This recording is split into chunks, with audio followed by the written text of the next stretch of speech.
Pemirsa, seminggu terakhir berita-berita soal royalti musik kembali menyedot perhatian publik.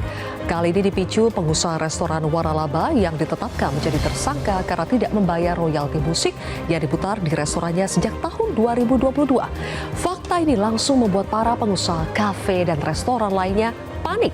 Saking paniknya, mereka mengganti lagu-lagu komersial yang biasa mereka putar dengan suara kicauan burung, suara air, atau suara alam demi menghindari royalti musik.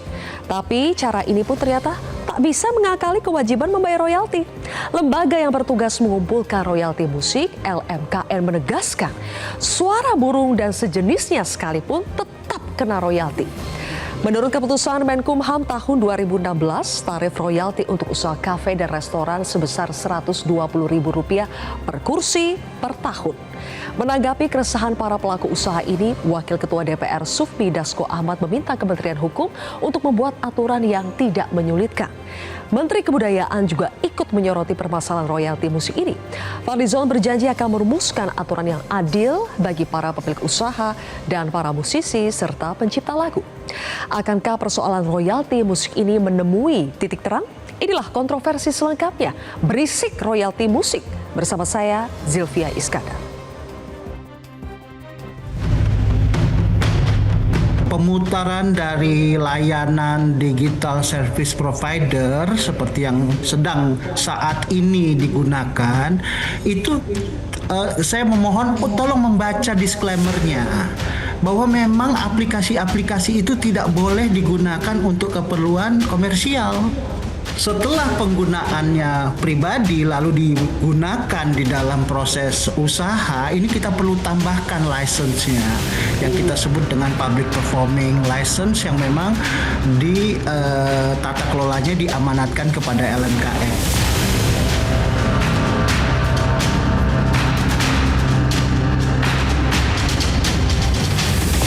DPR RI juga mencermati dunia promosikan yang beberapa saat ini ada dinamika, dan kami sudah minta Kementerian Hukum yang kemudian juga membawahi LMK untuk juga kemudian membuat aturan yang tidak menyulitkan sambil menunggu revisi Undang-Undang Hak Cipta yang sedang direvisi oleh DPR. Sudah ada 5 narasumber yang akan membahas topik kita pada malam hari ini. Saya perkenalkan di sebelah kanan saya ada anggota Komisi 10 DPR RI dari fraksi PDI Perjuangan, Once Mekel. Selamat malam, Bang Once. Selamat malam. Terima kasih sudah hadir di kontroversi. Kemudian juga ada Wakil Ketua Lembaga Manajemen Kolektif Nasional atau LMKN, Bapak Bernard Nainggolan. Pak Bernard, selamat malam. Selamat malam, Bu. Terima kasih sudah hadir. Kemudian juga ada anggota Komisi 13 DPR RI fraksi PKS, Bang Yanwar Arif Wibowo. Bang Yanwar, selamat malam. Malam, Mas Elvi. Terima kasih Malam sudah semuanya. hadir. Kemudian di sebelah kiri saya adalah Wakil Ketua Umum Perhimpunan Hotel dan Restoran Indonesia atau PHRI, Bapak Sutrisno Iwantono. Pak Iwan, selamat malam. Malam. Kemudian juga kita kedatangan pengurus aksi Asosiasi Komposer Seluruh Indonesia sekaligus pencipta lagu, Mas Bembi Nur. Mas Bembi, selamat malam. Selamat malam. Terima kasih semuanya sudah hadir di kontroversi pada malam hari ini. Kita bahas yang sedang ramai-ramainya dimulai dari Pak Bernard. Pak Bernard, kita tahu semua ini muncul karena ada pengusaha restoran yang tiba-tiba harus dipidana. Kemudian pengusaha kafe dan restoran yang tiba-tiba mengganti lagu-lagu komersial menjadi suara-suara burung.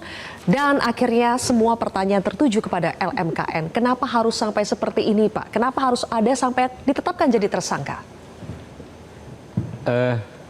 Baik.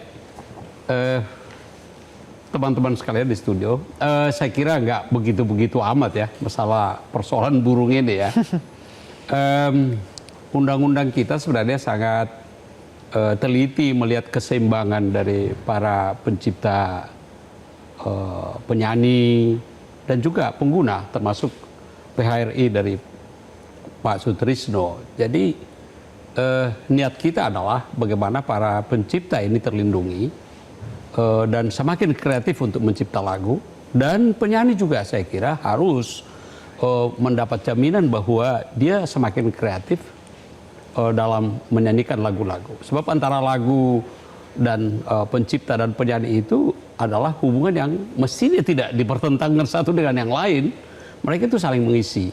Apalah arti sebuah lagu kalau disimpan di dalam laci begitu, itu harus ditampilkan. Seperti Bung Once ini ya, itu kemudian menambah nilai lagu dari sebuah lagu yang diciptakan oleh seseorang. Jadi itu tidak boleh dipertentangkan. Dan kemudian teman-teman pengguna komersial saya kira nggak perlu takut. Sebab ini adalah persoalan sebatas pengguna komersial. Jadi sangat jelas bagi kita siapa yang menjadi pengguna komersial itu, gitu ya. Ya kalau merasa itu tidak ada nilai tambah dari penggunaan lagu atau musik, yang tidak usah dipakai juga kan nggak apa-apa. Tapi ketika dia menambah ada nilai tambah dari penggunaan nilai komersial itu, Kenapa tidak begitu ya? Bayarlah begitu ya. Tidak besar-besar amat juga kok. Tidak perlu takut ya. Iya, nggak perlu takut sampai kita persoalkan burung begitu kan. Sampai pakai suara burung itu suara Pak Bernard. Jadi maksudnya itu kira-kira. Suara burung juga kena royalti, itu benar ya Pak Bernard? Bukan soal burungnya, dibayar ke siapa kan itu kan. Iya, pada tanya. Persoalannya itu artinya nggak usah takut. Jadi kalau burungnya digantung begitu, memang ada royalti kan enggak? Itu kan burung asli Pak. Kalau suara burung yang diputar dari platform itu juga kena royalti. Suara burung itu kan akan di-create, difiksasi menjadi sebuah karya seni dong.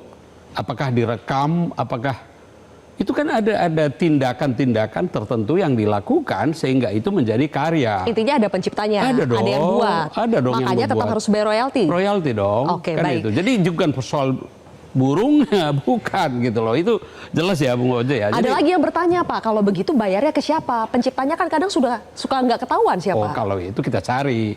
Sekarang persoalan ada pencipta, masih ada orangnya, ada ahli warisnya, begitu kan?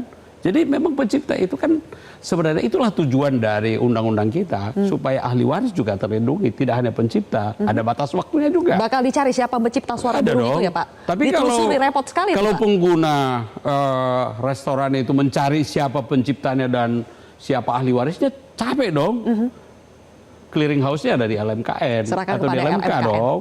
Oke. Jadi kemunduran kalau kita mengatakan, oh saya harus menagih dari seseorang. Ada LMKN yang bisa menjadi sebuah sistem pemungutan royalti dan distribusi yang fair. Oke, sebagai wadah ya. Yes. Yang fair tadi kata Pak Bernard. Nanti saya akan tanya kepada pihak-pihak yang lain apakah setuju dengan itu. Tapi saya akan putarkan dulu rekan-rekan semua di sini. Sebetulnya aturannya itu seperti apa? Sudah banyak aturan yang mungkin masih belum banyak yang mengetahui bahwa aturan soal royalti kepada siapa kita membayar itu sudah diatur. Ada peraturan Undang-Undang Nomor 28 Tahun 2018, maksud saya 2014 tentang hak cipta, kemudian juga diturunkan lagi di peraturan hukum Menteri Hukum dan HAM itu tahun 2016 tentang pengesahan tarif royalti, dan selanjutnya ada PP lagi nomor 56 tahun 2021 tentang pengelolaan royalti hak cipta lagu dan atau musik. Pertanyaan saya kepada Pak Iwan sebetulnya kan aturannya sudah jelas. Memang ada 14 ya pelaku usaha yang harus membayar royalti kepada LMKN. Tapi kenapa sampai ketakutan menghindari royalti, pakai suara burung, suara air dan sebagainya Pak? Apa yang terjadi kepada para pengusaha restoran dan kafe? Apakah karena memang mau menghindar dari bayar royalti? Itu kan fakta ya. Faktanya sekarang orang ketakutan, mau dibilang apa, itu kan fakta. Kenapa begitu? Karena ada peristiwa di Bali itu kan. Ya, sebenarnya kita ini ya pelaku usaha itu jangan dibilang PHRI atau hotel restoran karena banyak sekali yang punya kewajiban untuk membayar ini. Nah, masalahnya kan tiba-tiba ini ada kejutan-kejutan semacam itu, ya kan? Yang tadinya kita tersangkakan ya Pak? Iya, bertahun-tahun ini nggak ada masalah gitu kan? Kita itu sangat menghargai kepada para pencipta lagu, para musisi gitu. Dan kita ingin juga mereka itu juga bisa sejahtera, bisa bangga dengan itunya gitu.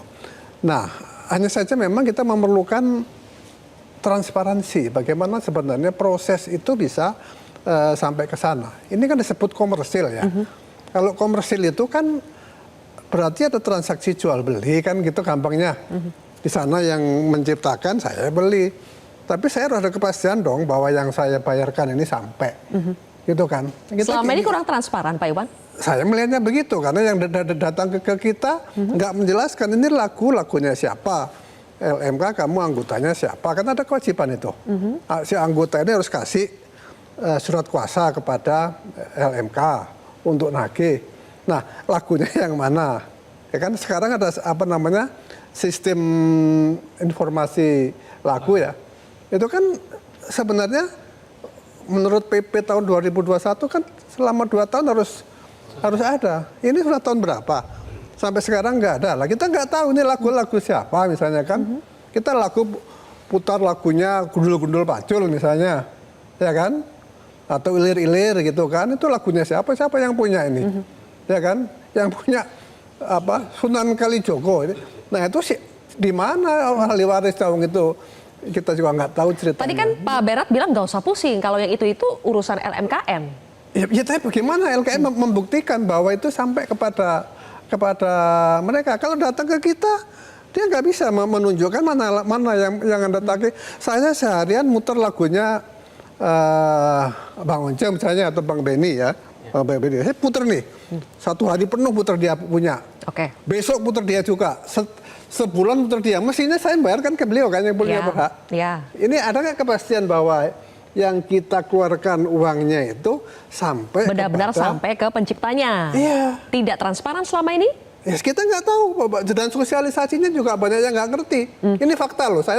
Saya bukan mau nyalakan, bisa aja undang-undang sekali diundangkan orang harus tahu. Oke. Tapi faktanya kan orang nggak tahu nih. Baik. Terus terang ya Pak ya, ini maaf nih. Pak Trisno begini. Dan saya terusin dulu ya, mohon maaf ya. Ini yang punya kewajiban ini bukan hanya hotel dan restoran, semua ini ada. Tukang nanti sopir angkot pun kalau muter lagu juga kena, warung Tegal juga kena. Enggak, itu yang membuat kita menjadi persoalan ketakutan orang yang begini bahasa ini. LMKN itu jelas dengan peraturan PP 56 itu. Boleh diputarkan lagi peraturannya? 56 itu sangat jelas Pak. Jadi persoalannya Pak Trisno bukan soal alasan saya tidak transparan, jadi tidak dibayar gitu. Saya tidak mau membayar karena saya nggak tahu dibagi atau tidak. Semua itu pencipta lagu di Indonesia sekarang itu sudah hampir seluruhnya masuk ke LMK, memberikan kuasa ke LMK untuk menagih ke. Jadi tidak. Maksudnya bukan urusan pengusaha untuk tahu itu dibayar atau tidak. Saya pikir memang kan sudah diserahkan. Serahkan, penuhi dan kewajibannya. Itu sistemnya, ada lisensinya. Percayakan kepada juga. LMK. Yes. Oke. Dan Mumpung di sini Pak Benat, mohon saya potong. Mumpung di sini ada pencipta lagunya. Karena tadi di sini PHRI mengatakan kita tidak tahu sampai atau tidak kepada seharusnya menerima hak. Coba Mas Bembi, sampai tidak itu semua, bagaimana transparansinya selama ini? Ya sebenarnya kalau kita berangkat dulu, kita lihat dari di luar negeri dulu ya. Persoalan seperti ini kayaknya nggak kedengaran di luar negeri ya, karena mereka semua pengguna-pengguna restoran, kafe dan lain-lain semua sepertinya taat membayar gitu ya. Tapi saya bisa merasakan keresahan dari Pak Trisno ya mengenai tidak transparanan. Jadi memang dengan keterbatasan sistem LMKN pada saat ini, ya mohon maaf, laporan royalti yang sampai ke saya memang dengan keterbatasan sekali lagi, dengan keterbatasan sistem yang ada sekarang ini, laporan royalti yang sampai ke saya dari LMK saya itu kurang transparan dan kurang lengkap. Saya bahasanya bukan tidak transparan, tapi kurang transparan. Kenapa kurang transparan? Pertama, ini saya buka dari laporan royalti tahun 2024 sama 2025 ya. Ini ada perbedaan nih sama yang 2024 ke bawah. 2024 sama 2025 ini mulai ada klaster restoran. Tapi saya tidak tahu tuh restorannya apa. Restorannya apa, lokasinya di mana, bayarnya berapa, ya kan? Jadi nama restorannya tuh nggak ada gitu. Jadi saya nggak tahu nih restoran-restoran siapa, apa aja yang udah bayar gitu kan. Seharusnya kan itu dilaporkan gitu. Seharusnya dilaporkan nama restorannya apa yang udah bayar, terus kemudian jumlah kursinya berapa, ya kan, lengkap kan gitu.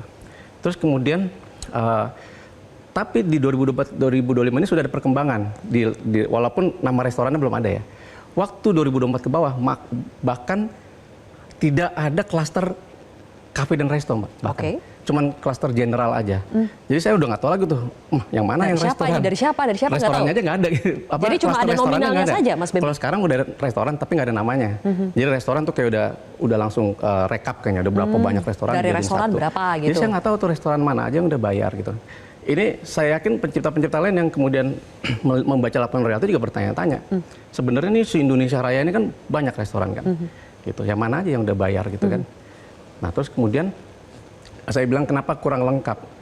Karena kan di sini masih pakai blanket license ya. Nah, blanket license ini katalog lagu saya itu kan harusnya kan diliputi semua sama blanket license itu kan. Di WAMI, kalau saya LMK saya WAMI. Nah, saya lihat laporan royalti saya di WAMI itu.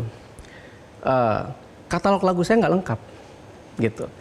Jadi misalnya nih restoran ini, terus lagu saya apa aja, itu harusnya kan meliputi seluruh katalog lagu saya di WAMI.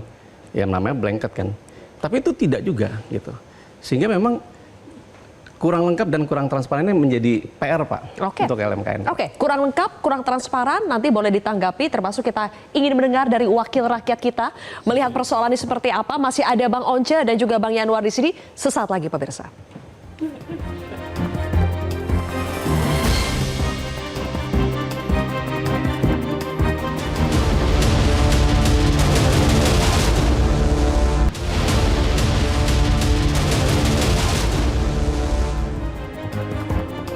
Baik, pemirsa, sebelum ditanggapi oleh LMKN soal kurang transparan dan kurang lengkapnya laporan royalti selama ini yang diterima oleh pencipta lagu, saya ingin tanya dulu kepada wakil rakyat di sini. Ada anggota Komisi 10 dan juga Komisi 13. Dari Komisi 10 yang merupakan mitra dari Menteri Kebudayaan.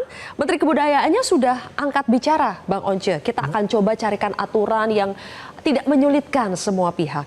Tapi kalau dari Bang Once sendiri sebagai musisi juga, wakil rakyat juga, melihat persoalan yang akhirnya sekarang masuk ke ranah pelaku industri, kafe, sampai restoran yang takut memutar lagu karena takut ditagih royalti sama LMKN, bagaimana Bang Once melihatnya? Saya melihat sebagai musisi dan juga sekaligus mungkin saya sebagai sebagai anggota DPR, ini akan menyulitkan kita semua. Jika interaksi antara anggota masyarakat ini tidak dibenerin, tidak dibetulin ya, lewat sistem mekanisme yang baik, ini pertama akan merusak interaksi kebudayaan kita sendiri. Padahal kita tahu sebetulnya kalau kita paham aturan-aturan yang mendasarinya bahwa masyarakat punya hak atas ekspresi seni. Itu betul. Di tempat-tempat ini mereka boleh memutarkan itu dalam batasan harus ada insentif, harus ada aliran royalti ke yang berhak, pencipta, pelaku pertunjukan, ya, pemilik master dan sebagainya. Kalau saya sih begini aja, saya melihat harus ada sinergi antara kementerian-kementerian yang terkait. Saya dari Komisi 10 sebetulnya lebih banyak berhubungan tentu seperti yang disebutkan dengan Kementerian Kebudayaan. Ya. Jadi seni atau musik dalam hal ini kita lihat dari sisi ekspresi kebudayaan kita. Makanya tadi saya katakan dari sisi ini kita penting untuk melihat ini sebagai upaya untuk perlindungan, pengembangan dan pemanfaatan kebudayaan. Tapi sisi komersilnya ini, sisi ekonomiknya ini harus kita bicarakan dengan teman-teman dari Komisi 7. Dan juga dari sisi hukum dan khususnya hak cipta dari Komisi 13. Saya melihat kalau hari ini sebetulnya masih menjadi perdebatan, itu sangat disayangkan. Kita kan sebenarnya bisa mencontoh banyak negara yang sebenarnya sudah mulai ini puluhan tahun lalu, bahkan 100 tahun lalu. Sistem ini adalah sistem kolektif yang sebenarnya sudah ditetapkan paling tidak sejak awal sebetulnya. Ini sudah ditetapkan secara kolektif ini. Memang ada dinamika, kemudian baru 2014 kan ditetapkan Undang-Undang Hak Cipta yang mengakomodasi adanya lembaga manajemen kolektif ini. Lembaga manajemen kolektif nasional sebetulnya benar-benar mantep itu baru di level PP. Kalau mungkin Bapak bisa koreksi ini ya. Tapi kalau saya mau terus terang, betul kan seperti itu. Level PP kita baru itu dibetulkan, posisinya diberikan aturan yang lebih detail, lebih kuat lah gitu ya. Tapi ini pun masih menimbulkan tarik ulur, multi interpretasi, sampai hari ini beberapa pasal masih menjadi pusaran polemik di antara kita semua. Kalau saya melihat kita perlu aturan-aturan sebelum adanya revisi undang-undang, yang mana sebenarnya ini kan sudah berlangsung. Ya. Sekarang ini revisi undang-undang ini saya juga terlibat di dalamnya, mungkin juga Bang Yanuar? Bang Yanuar juga terlibat di dalamnya, yang sebenarnya ditargetkan untuk selesai 2025 karena dia masuk dalam undang-undang atau revisi ini masuk dalam prolegnas prioritas, saya dengar ya. Revisi Undang-Undang Hak Cipta. Jadi berarti ini bisa jadi momentum ya? Nah, ini jadi momentum. Nah, di dalamnya itu nanti diatur semua pasal-pasalnya, jangan ada lagi lah multitafsir atau berseberangan satu dengan yang lain, termasuk juga yang penting dalam konteks ini adalah status dari LMK, LMKN sebetulnya. Ini supaya dirapikan, supaya Apa yang tidak rapi selama ini, Bang Once? ya sebetulnya banyak pihak yang mempertanyakan ini yang mana yang sebenarnya katakanlah simpelnya yang berhak untuk mengumpulkan. Kalau dari pengertian yang lebih simpel adalah LMKN ini sebetulnya sifatnya untuk mempermudah semua, katakanlah satu account gitu kan. Dan kemudian sifat kedua mereka adalah sebagai regulator. Kemudian LMK dia akan membagikan kepada yang berhak. Apakah itu pencipta, apakah itu hak terkait penyanyi dan sebagainya. Dan ini harus dirapikan. Yang kedua juga saya pikir harus ada tarif ya. Tarif yang benar-benar pas gitu. Sebetulnya sudah diamanatkan oleh undang-undang sendiri bahwa ini semua ya keputusan menteri waktu itu 2016 yang bayangkan sampai saat ini belum diperbarui, direvisi. Sebetulnya kan dari undang-undang dari keputusan menteri ini kan sudah diamanatkan setiap 2 tahun bisa diperbarui. Asalkan setiap pihak, katakanlah dalam konteks ini PHRI ya, ketemu dengan LMKN, ketemu dengan mungkin juga pencipta dan sebagainya untuk kemudian berembuk yang pasnya nih gimana. Kemudian selain revisi tarif, kita perlu sistem digital monitoring yang bagus. Nah ini LMKN mesti punya masih banyak berarti di PR-nya. Mesti punya cara untuk memilih itu. Nah LMKN sendiri mesti punya cara untuk bagaimana memutuskan sih gitu. Basis aturannya apa? Kemudian kita juga mesti punya PR untuk merapikan PDLM, itu pusat data lagu dan musik yang menjadi bagian dari Direktorat Jenderal Hak Cipta. Memang persoalan kita ini kan ada 3 hal. Pertama yang terakhir ini adalah persoalan budaya kita tentang penghargaan kepada royalti itu. Saya kira dari segi budaya memang kita harus betul-betul komit ya bahwa penghargaan kepada para pencipta ini memang harus menjadi bagian dari budaya kita. Jadi tidak budaya mencurigai satu sama lain. Para pelaku usaha juga sebenarnya tidak perlu kita curigai karena yang selama ini ada semacam self assessment yang kita lakukan. Jadi jangan jadi persoalan tarif kursi yang dipersoalkan, ya membayar aja begitu kan. Jadi selama ini pelaku usaha banyak curiga kayak LMKN gitu maksudnya? Kita jangan curigai juga begitu kan, jangan saling curiga, itu budaya yang tidak pas dari segi budaya nih. Dan dari segi lembaga memang perlu ada pembenahan kita. Transparan yang dikatakan. Kurang lengkap, kurang transparan? Ya saya kira memang kita harus akui di beberapa hal bisa tidak transparan kan. LMK itu memang harus bersiap untuk merevisi dirinya juga supaya dia transparan untuk mewakili para pencipta begitu kan. Jadi mungkin supaya pemirsa tahu konteks juga, kita putarkan ada alur pemberian royalti hak cipta. Alurnya seperti apa? Itu dari pengguna jasa, kemudian ke LMKN, dari LMKN ke LMK, baru dari situ ke pemilik hak cipta. Jadi alurnya seperti itu, teman-teman di sini. Pengguna jasa, LMKN, LMK, baru ke pemilik hak cipta. Alur seperti ini pun masih ada catatan tadi dari Bang Once ya. Mungkin harus ada satu account saja, kemudian LMK yang mendistribusikan, itu pun masih ada catatan bagaimana selama itu dijalankan. Tapi Bang Yanuar, kita mungkin setuju, siapa tahu urusan kicau-kicau burung ini akhirnya ini menjadi momentum untuk lebih serius lagi membahas revisi Undang-Undang Hak Cipta kita. Apa sebetulnya yang perlu direvisi kalau kita melihat konteks hari ini ada persoalan keresahan dari pemilik usaha? Ya, pertama saya perlu sampaikan begini ya, perlindungan tentang hak cipta di Indonesia ini relatif sudah terakomodir dengan Undang-Undang 28 2014 dan juga PP 2156 tahun 2021. Yang kemudian menjadi kontroversi adalah ketika pada tataran yang lebih teknis, aplikasi menjalankan PP itu, ini yang kemudian menjadi problem di masyarakat. Musik itu sekarang bukan lagi milik pencipta lagu atau musisi, tapi musik itu sudah menjadi milik budaya masyarakat kita. Nah ini yang menjadi agak complicated kemudian ketika undang-undang ini nih bobotnya ya, ini kalau kita perhatikan bobotnya ini keperdataannya sangat kuat. Hubungan antara pemilik royalti dengan dengan masyarakat, dengan pengguna, ya. Semua pasal kalau kita perhatikan, bicara pidana itu cuman ada di pasal 95 ayat 4 dan juga di 113.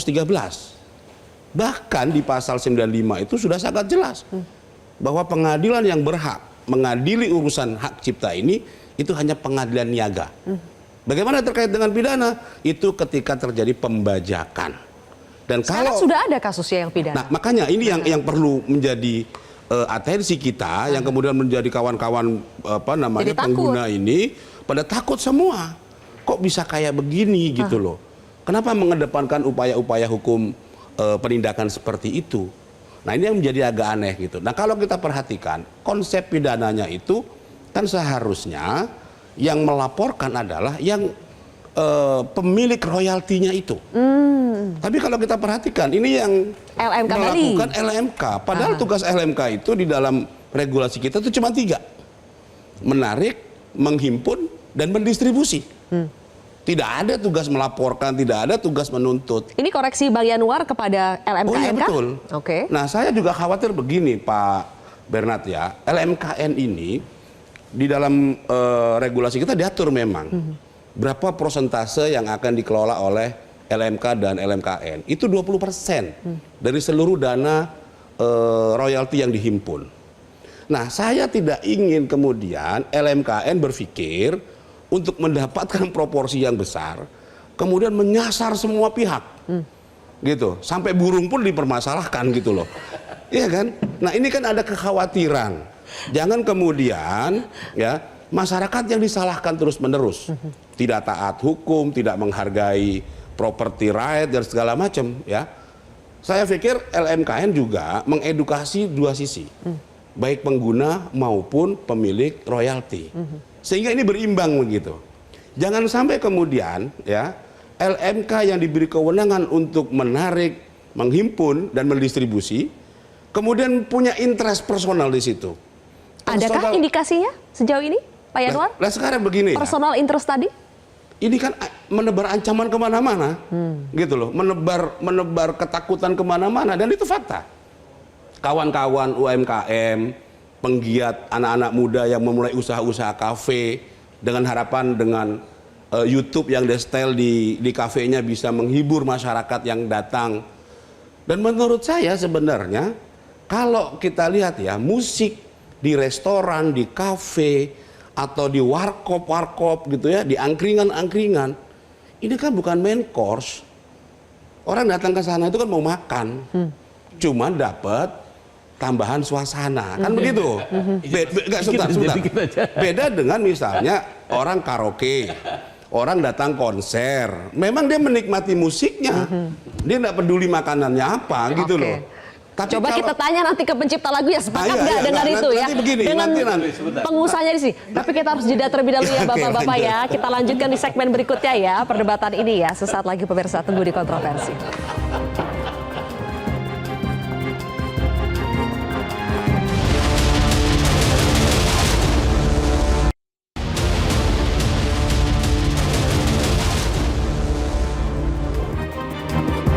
Dari LMKN, Pak Bernard tadi sudah berusaha menjelaskan.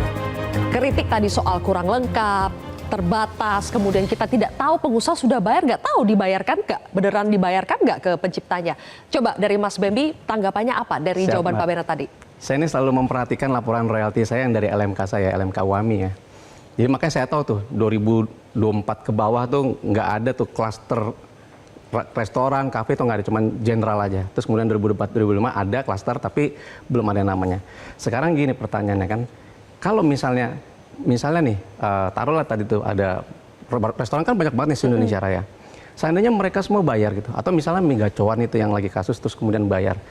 Dari mana saya bisa tahu kalau Mie Gacoan itu bayar gitu, ya kan? Nah faktanya dari tahun berapa saya terima laporan royalti itu, yang cuman klaster general itu, saya nggak pernah merasakan ada surprise di royalti di klaster itu. Mungkin cuman ya di bawah 100.000 mungkin, gitu. Bisa 100.000, bisa 200.000, cuma puluhan ribu gitu. Per tahun, setahun itu? Kan ada distribusinya ada waktu itu ada berapa kali untuk general ya. Pokoknya setiap distribusi di general itu tidak pernah memberikan surprise ke saya. Padahal kan restoran banyak banget di Indonesia Raya gitu kan. Intinya angkanya terlalu kecil. Itu aja kan sekarang kan ada isu ada yang nggak bayar misalnya Mie Gacoan. Oh ternyata banyak pengguna yang tidak bayar gitu misalnya. Taruhlah nanti kita berharap nih pengguna akhirnya pada bayar semua misalnya. Ini kira-kira akan mudah-mudahan akan berubah ya. Maksudnya karena selama ini saya nggak pernah dapat surprise tuh dari laporan general terkhusus wabil khusus yang klaster kafe, restoran dan lain-lain ya. Gitu. Padahal seharusnya menurut Anda itu tinggi ya? Restorannya dari banyak. kafe dan restoran ya? Saya rasa pasti ada yang bayar Berarti juga dong. usulannya harusnya ke depan LMK itu juga menyertakan pendapatan itu didapat dari restoran apa saja, kafe apa saja. Pertanyaan kan nanti mungkin bisa dijawab sama PHRI kan. Sebenarnya ada yang bayar nggak sih? Kok saya cuma dapat segini gitu loh. Oke, baik. Ya kan? Sebentar ya Pak Bernard, kita tampung dulu nih sekalian nih. Pak Iwan juga sudah mau bicara. Kita ini kan bayar per kursi 120. Oke, boleh ditampilkan teman-teman Udah gede rincian banget gitu tarif loh. yang harus dibayarkan pengusaha. Semua restoran-restoran kecil barang itu juga sudah mengatakan ini sudah terlalu berat buat kita dalam Sini ya, kondisi angka-angkanya ya. ekonomi yang seperti ini. Apalagi ditakut-takutin dengan pidana. Kita nggak bisa mengatakan, oh iya hukumnya gini. Faktanya orang takut. Itu fakta. Ya kan? Dan orang nggak tahu sebenarnya kan ini nggak bisa dikatakan ini urusannya hotel dan restoran. Pengguna adalah pengguna. Siapapun yang mengguna itu harus kena gitu. Nggak boleh ini kemudian diekstensikan. Undang-undang mengatakan begitu. Tidak bisa dibagi-bagi begini. Ya kan? Undang-undang mengatakan hanya semua pengguna. Bukan hanya restoran, semua ada angkutan, ada ini, ada kafe, ada. Jadi restoran itu artinya kan restoran Padang juga kena, ya kan? Warteg juga kena. Coba nanti kalau warteg ini tahu ini kan berontak nanti. Padahal di dalam undang-undangnya tidak dibedakan ini restoran besar atau kecil enggak. Gitu. Jadi 120.000 itu dipukul rata ya? Untuk semua skala, mau kecil, mau besar, restoran hukum, besar, restoran namanya kecil. Hukum itu harus mengenal asas proporsional. Ya, ya kan? Dikit. Bisa nggak Pak? Saya nggak ngerti kenapa dari tahun 2016 tidak ada pembicaraan dan perubahan daripada aturan tarif itu. Ini dari 2016 loh. Itu betul. Kenapa nggak pernah dibicarakan? Dikurangi saja lah supaya tidak memberatkan. Jadi dalam prakteknya sorry Pak, ini klarifikasi. Jadi cara kerja LMK ini itu tidak seperti yang disebutkan tadi. Ini ada kata kursi. LMK tidak pernah menutup mata kalau kita kasih kebebasan sebenarnya self assessment-nya. Kalau hanya satu kursi yang dipakai, ada 100 kursi, apakah dipaksa? Tidak pernah juga gitu kan. Jadi tidak harus strict dengan 100 kursi yang ada di restoran baru. Tidak juga begitu ya. Jadi cara kerja LMK itu juga memahami tentang persoalan yang ada pada pelaku usaha. Kita ambil contoh ketika COVID. Apakah ada yang membayar? Juga tidak. Ada dispensasi, ada moratorium tentang itu. Gitu. Jadi LMKN bukan berarti melakukan pendekatan kriminal. Sorry Pak, enggak. Kita ini jadi bahkan berpikir tentang remunerasi. Iya, Pak Bernard sekarang begini. Ini supaya masyarakat juga clear ya, mencegah ketakutan di mana-mana. Pertanyaan saya, kalau warteg, setel musik, kemudian nasi padang, setel musik, itu akan dipermasalahkan apa tidak? Itu saya tidak tahu berita itu dari mana. Nah, enggak, sekarang penjelasan Pak Bernard ini dari LMKN. Jadi statementnya gimana? Jadi kalau kemudian warkop mereka setel musik, UMKM kafe-kafe kecil kecil-kecil gitu ya. Kecil-kecil gitu ya. Anak-anak muda sedang merintis usaha, itu akan dikejar nggak dengan kita belum pernah berpikir tentang itu, tapi ada orang yang sengaja menginformasi itu supaya takut. Berarti itu tidak benar Pak Bernard. Berarti itu tidak benar. Sikat katanya belum. Tidak sama sekali. Nah ini biar kejelasan Pak masyarakat kita ini supaya clear. Tapi seolah-olah LMKN ini gitu loh. masuk ke situ gitu ya. Ini semua sangat terbatas. Jadi pengenaan terhadap tarif itu masih ditentukan oleh oleh norma-norma yang ada dan belum meluas sampai di situ. Ya tapi kan isu yang beredar itu pengamen di jalanan, kondangan, begitu ya di kampung-kampung. Siapa yang bilang gitu kan? Tapi ini persoalan apakah itu menghindari royalti? Ketakutan itu mestinya nggak ada gitu loh. Terlalu berlebihan maksudnya. Terlalu berlebihan. Ya lebay. Saya kira lebay itu. Coba Bang Unca. Bisa nggak kemudian ada aturan hukum ya katakanlah di Kementerian produk Kementerian Hukum ini ya, atau mungkin produk LMKN yang untuk spesifik mengatur bahwa tidak ada ancaman untuk UMKM mikro dan mungkin kecil. Kalau menengah lumayan lah, menengah itu kan udah 2,5 M sampai 50 M tuh, ya kan? Kemungkinan mereka bisa bayar. Tapi kita bicara mikro, UMKM mikro kemungkinan nggak bisa tuh. Jadi gini. Dan Jadi caranya dan satu lagi yang tadi saya katakan, kenapa nggak bicarakan saja Pak Dari baik-baik dulu ya, Pak soal Once. tarif itu. Pak Iwan tambahin dulu, baru nanti ditanggapi Pak Benat. Ya jadi gini loh, Undang-Undang nomor 28 tahun 2014 itu tidak ada membeda-bedakan. Ya, yang ada seluruh pengguna. Tunjukkan kepada saya bahwa ada Pengecualian. ada pengecualian, ada diskriminasi bahwa UMKM itu dikecualikan. Saya ini sangat orang UMKM gitu loh. Tapi undang-undang itu harus non diskriminatif. Kenapa Pak Bernard, dari mana kewenangan merubah undang-undang sehingga ini dikecualikan? Jadi Kalau mau ini harus diperbaiki. Undang-undangnya diperbaiki dulu Undang-undang aturannya. supaya bisa membuat Lebih mereka jelas. itu Makanya, Pak nyaman, gitu loh. Ini kan tadi saya sampaikan di awal ya, ini kan sebenarnya keperdataan antara pengguna masyarakat dengan pemilik royalti. LMKN ini kan diberi mandat untuk kolek aja sama mendistribusi, kan itu saja. Nah sekarang maksud saya Pak Bernard, LMKN ini selain mengedukasi masyarakat, juga mengedukasi pemilik royalti. Setuju.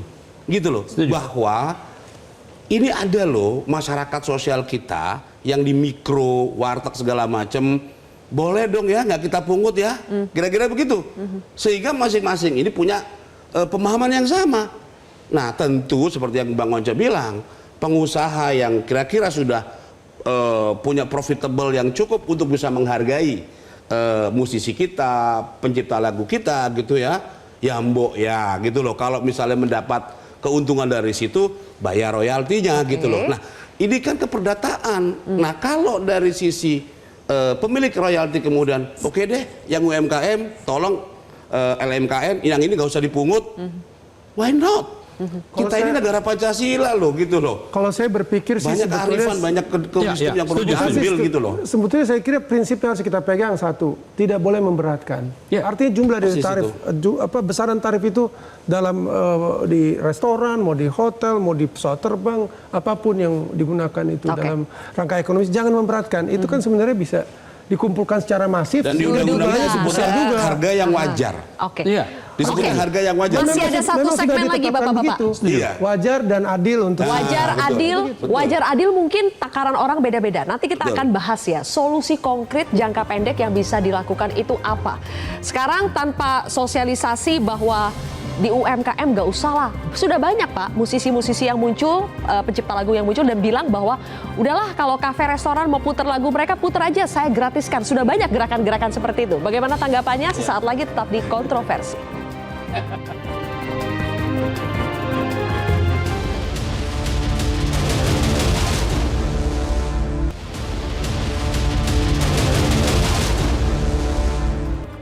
Kita sampai di segmen terakhir pemirsa, Mas Bembi, ketika sudah ada musisi pencipta lagu yang muncul dan mengatakan sudah bebaskan saja kafe-kafe restoran yang mau pakai lagu saya, monggo.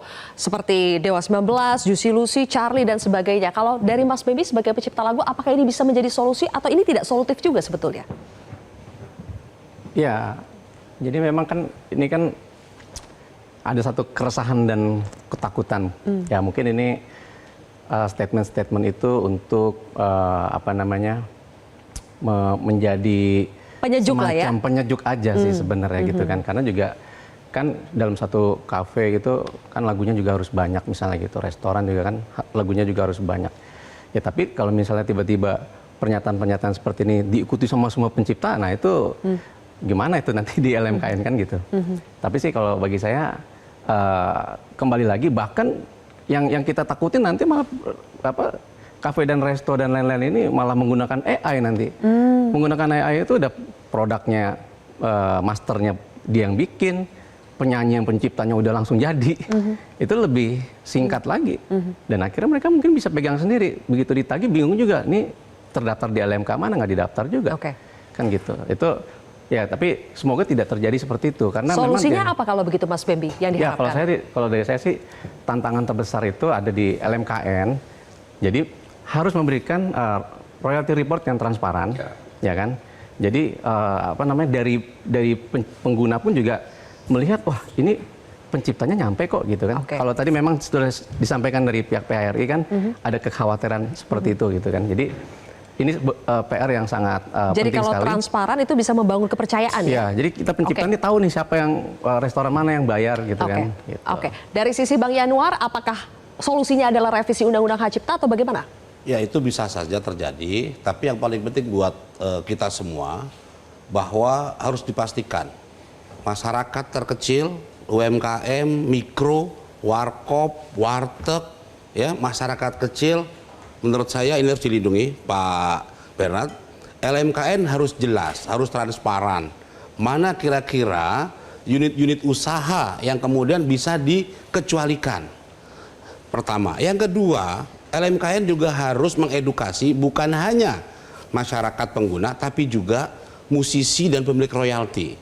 Ya bahwa kita ini negara Pancasila, kita punya semangat gotong royong, tumbuh bareng, tidak saling menekan, sehingga bangsa kita ini dengan pertumbuhan ekonomi yang dicita-citakan Bapak Prabowo, ini semua bisa terwujud. Oke. Ya, semuanya tumbuh, anak muda, Gen Z yang memulai berusaha dengan kafe-kafe kecilnya, Baik. saya berharap ini bisa mengeluarkan semua potensinya, Oke. tanpa harus ketakutan dengan suara burung, suara macam-macam itu.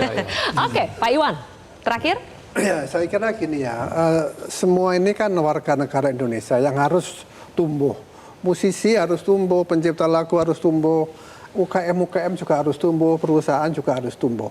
Nah, ini tentu harapan kita semua. Tidak ada niat dari pelaku usaha itu untuk tidak membayar royalti, tidak. Karena kita sangat menghargai karya seni, kreativitas itu kita sangat hargai. Nah, cuman memang UKM ini kan belum tentu mampu membayar gitu loh. Nah, ini tolong jangan hanya spontanitas ya, karena di dalam undang-undang tidak disebut. Tolong sebutkan di dalam undang-undang bahwa memang UKM itu dibebaskan, bukan di tingkat peraturan LMKN loh ya. Jadi butuh payung hukum yang lebih jelas, tegas. Di dalam undang-undang ini tidak ada perintah delegasi Baik. LMKM boleh membuat aturan di luar ini. Oke, baik. Pak Bernard dulu deh. Yang dicurigai. Untuk menanggapi semuanya, LMKM siap berbenah diri? Iya, saya kira memang betul. Yang terakhir ini saya senang bahwa dalam keadaan sekarang ini memang sebuah lembaga harus siap berbenah diri. Apalagi tantangan ke depan persoalan digital sudah semakin nyata begitu. Ekosistemnya sudah harus perbaiki. LMKM juga harus sadar bahwa dia sedang dalam arus besar perubahan, begitu. Termasuk teman-teman LMK juga tidak boleh lagi bergaya seperti zaman dulu. Perbaiki transparansinya jelas, begitu ya.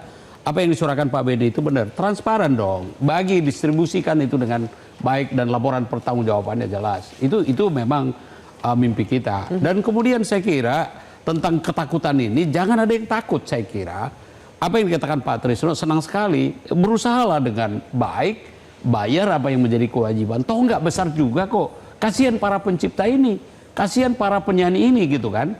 Mereka sekarang hidup dalam keadaan yang sangat sederhana.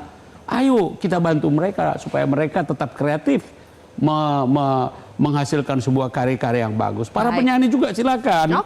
Dan kemudian saya mau pesankan kepada teman-teman UMKM, jangan ragu. Undang-undang kita tidak detail tentang itu, tapi peraturan pemerintah kita sudah mengatur itu. Teman-teman di luar kota yang saya baca di beberapa sosial media, bernyanyilah di kampung-kampung dengan leluasa. Baik. Tidak akan bayar royalti. Terakhir, Bang Once, silakan. Siap. Saya kira kita memang perlu membenahi banyak hal ya soal royalti ini karena sudah begitu lama, cukup lama ini menjadi polemik yang nggak ada habis-habisnya. Belakangan malah menyerang pengusaha UMKM. Saya berharap bahwa UMKM tetap bisa berjalan, khususnya yang mikro, kecil ya, yang sedang tumbuh. Karena apa? Karena kita mengandalkan mereka. Ekonomi negara kita nih yang saya dengar 60% itu UMKM, Pak. Jadi UMKM ini adalah pahlawan daripada ekonomi kita. Harus kita dahulukan kepentingannya. Juga dalam konteks hak cipta ini bagaimana ada aturan yang sifatnya operasional atau pengkhususan ya, yang bisa dikatakan seperti itu, yang mungkin dikeluarkan oleh kementerian. Saya percaya jika kita memiliki juga sistem yang lebih transparan, jadi ada kepercayaan di masyarakat untuk suatu lembaga yang mengumpulkan dan mendistribusikan hak cipta. Saya kira di konteks saat ini, sistem yang harus kita lihat dan kita bangun adalah sistem yang sifatnya digital. Dan kemudian kita harus memilih yang paling tepat, yang paling mutakhir, dan paling memungkinkan dari sisi budget dan anggaran. Dan bagaimana LMK atau LMKN ini mengatur perjanjian dengan pihak-pihak penyedia sistem ini. Dan Jangan kita boncos, ya. Jangan rugi, jangan tertawan Sistem oleh harus ada perjanjian. biayanya ya. Iya, ya kita juga, ya semoga seperti itu, semoga negara juga hadir, Negara juga ikut hadir. serta ya. Terima kasih Bapak-bapak Ikut bantu. sudah berdiskusi kita soal royalti musik ini. Mudah-mudahan bisa mengurangi berisik yang ada soal royalti musik ini. Baik, teman-teman semua, royalti memang penting, tapi jangan sampai musik jadi sunyi karena aturan yang bising. Hargai karya, jaga suasana agar nada tetap merdu dinikmati. Saya Zilvia Iskandar pamit undur diri, selamat malam, sampai jumpa. Metro TV